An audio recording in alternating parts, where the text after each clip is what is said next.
제가 이제 이렇게 보면은 환자분들도 잘 드실 수 있는 분이 안 드시는 경우가 있고 또 안 먹어야 될 사람이 많이 먹는 경우가 있고 이런 경우가 있거든요. 그래서 이제 그럴 때도 치료를 이제 다르게 해야 되는데 대개는 자꾸 과식을 하다 보면 위에 열이 쌓이게 돼요. 그러면서 이제 과식을 부르게 되죠. 위에 열이 쌓이면 그 이제 위산도 많이 분비를 하고 그러면 음식을 먹으면 빨리빨리 소화가 되면서 그러니까 소화되는 속도가 빨라지면서 자꾸 이제 자주 배가 쉽게 고프고 그런 분들은 또 자꾸 과식하는 쪽으로 가고 그러다 보면 이분들이 이제 그걸로 끝나는 것이 아니라 여러 가지 이제 병증을 나타내게 되는 거죠. 그래서 뭐 이렇게 자꾸 속 쓰리는 증상이 생긴다든지 위산이 과다 분비되니까 또는 트림을 자주 하신다든지 또는 이제 이렇게 위에 그 소화가 안 된 음식들이 자꾸 쌓여서 몸이 점점 더 이제 살이 찌는 것도 물론 마찬가지지만 얼굴로 또 열이 오르면 여드름이 난다든지 붉어진다든지 이런 증상들도 이제 많이 올 수가 있어요. 전에 음식 잡수는 걸 굉장히 좋아하는 분이 계셨는데 그분이 바로 이제 입술이 이렇게 두툼하고 입이 크고 턱 있는데도 살집이 이렇게 생기신 분이었어요. 근데 이분은 늘 이제 과식하는 그 즐거움에 사시는 분이고 배가 불러도 또 먹을 게 있으면 또 드시고 근데 이분이 이제 서서히 여기 막 목이 따갑기 시작하고 쓰리기 시작을 하셨어요. 그리고 또 이제 머리가 막지가 않으면서 잘 어지럽기도 하고 그래서 병원을 가셨더니 역류성 식도염 진단을 받으셨어요. 요새 보면 음식이 굉장히 자극적인 음식이 많아요. 그리고 영양 과잉. 그래서 이제 뭐 이렇게 영양이 많은 게 꼭 좋은 거는 아니거든요. 지나치게 먹어도 속에 이제 자꾸 열을 쌓이게 하니까. 그래서 이분이 진찰을 하러 갔더니 이제 역류성 식도염 진단을 받으셔서 2달 동안 약을 드실 동안에는 괜찮았는데 또 다시 이제 약을 안 드시니까 힘들어지셨어요. 그러고 이제 한의원에 오셨을 때는 목에서 가슴까지 너무 쓰리고 아프고 이래서 이제 오셨는데 그런 경우에도 약만 써서 치료를 해드리기보다는 생활을 바꿔야 되는 거죠. 예, 그래서 이제 자꾸 과식하시지 말고 또 이분은 자극 있는 걸 굉장히 좋아하시거든요. 그래서 자극 있는 음식 피하시고 이렇게 해서 잘 조절하시도록 이제 말씀을 드렸어요.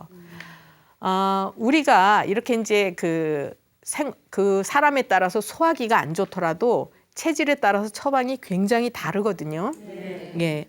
보면은 그 한의원에 오면은 제일 먼저 뭐를 한다고 생각을 하세요? 치료가. 그렇죠. 진맥을 하고 그다음에 이제 치료를 할 때 어떻게 할까요?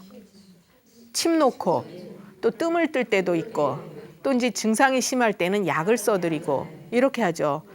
그런데 요새 보면은 이렇게 병원에서도 또 침을 맞고 오는 분들이 계세요. 그래서 이제 뭐 이렇게 여기 아프다 그러면 여기다 침 놓고 뭐 전기 걸어주고 이렇게도 하고 또는 이제 뭐 허리 아프다 그러면 허리에다 침 놓고 전기 걸어주고. 근데 그게 이제 한의학은 항상 기본적인 진단 방법이 중요하고요. 그래서 한의학 이론에 따라서 진단을 잘 할 수 있어야 되고 또 거기에 맞게 원인을 찾아서 침 하나를 놓건 뭐 약을 쓰건 맞춰서 해야 되는데 그런 식으로 해서 더 아파져서 오는 분들도 꽤 있고, 예. 그다음에 또 여기 계시는 분들 병원에 가면은 혹시 이제 병원에 가신 분들 계신지 모르겠는데 흔히 듣는 얘기가 한약 먹으면은 어떻다고 해요? 살찐다. 또 하나요. 그렇죠. 간이 나빠진다. 그래서 저도 하루에도 몇 번씩 이제 환자분들한테 그런 얘기를 듣는데 한약 먹으면 뭐 간이 나빠진다, 콩팥이 나빠진다 이런 얘기 하거든요.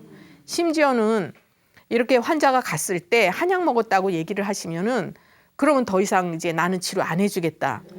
이런 경우도 제가 몇 번을 봤어요. 그래서 참 좀 안타깝고 이렇기도 한데 그런데 또 한편에서는 어떤 병원에서는 한약을 쓰는 병원이 있어요. 그런데 그것을 한약 그대로 이제 한의원에서 쓰는 것처럼 약재를 달여서 주는 게 아니고 제형을 조금 바꿔요.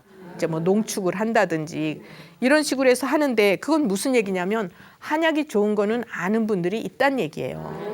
예, 무조건 다 이제 한약이 나쁘다라고 얘기하는 건 아니고 그러면 거기에서는 우리가 이제 뭐를 알아야 되냐면 우리가 생활을 할 때 그 병원에서 어떤 검사라든가 이런 걸 많이 해서 속이 너무 아파서 내시경 했는데 다 정상이라 이런 분들 굉장히 많아요.